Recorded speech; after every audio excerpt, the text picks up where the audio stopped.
Today we're taking a look at Baö Fluted back-to-wall bathtub. The back-to-wall arrangement allows for the bath to be installed against the wall, achieving a spacious, freestanding look while eliminating any awkward, hard-to-clean areas behind the bath.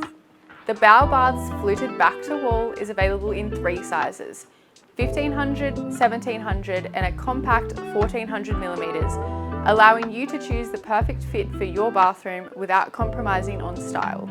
If you're 5'10" or taller, we recommend that you opt for the largest bath in this range for the ultimate bathing experience.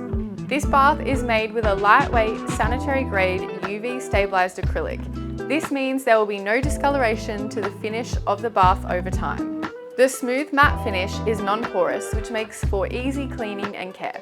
The added feature of a shadow line at the base of the bath creates a floating illusion. This also makes cleaning around the tub seamless, as the fluting cannot collect dust here. The entire Baö range incorporates layers of insulation within the structure, which means heat is retained for as long as possible throughout the duration of a bath. Baö's fluted design is also available in back-to-corner or freestanding configurations for bathrooms that don't require a corner arrangement. For a modern touch of style to your bathroom, Baö's Fluted back-to-wall is the perfect addition to your space. We'd love to help make your next project a blue space renovation, so give us a call today. Visit thebluespace.com.au for more information on our entire range of bathtubs.